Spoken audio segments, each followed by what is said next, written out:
أعوذ بالله من الشيطان الرجيم.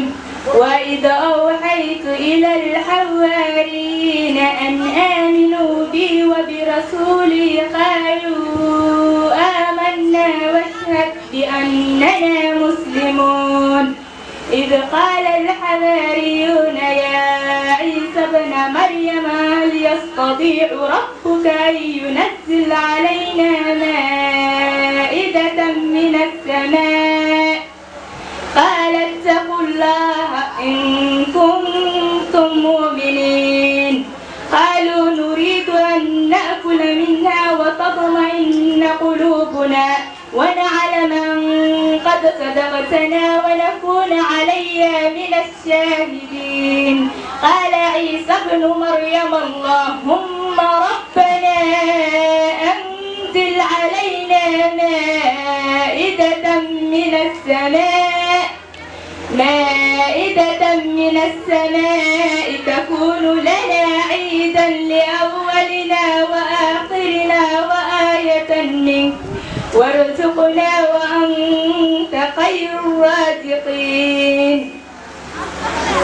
إذ قال الله إني منزلها عليكم فمن يكفر بعد منكم فإني أعذبه عذابا لا أعذبه أحدا من العالمين.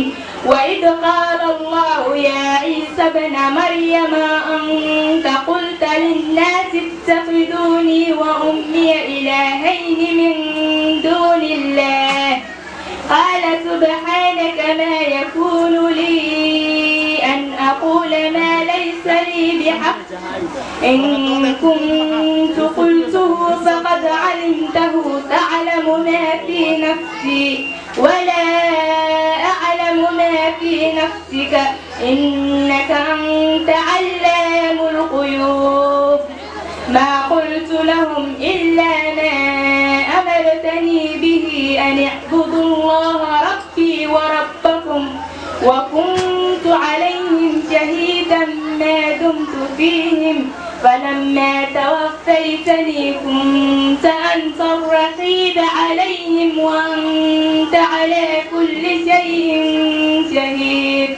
إن تعذبهم فإنهم عبادك وإن تغفر لهم فإنك أنت العزيز الحكيم. قال الله هذا يوم ينفع الصادقين صدقهم لهم جنات تجري من تحتها الأنهار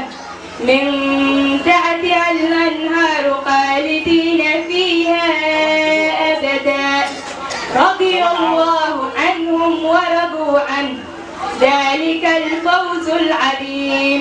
لله ملك السماوات والأرض وما فيهن وهو على كل شيء قدير.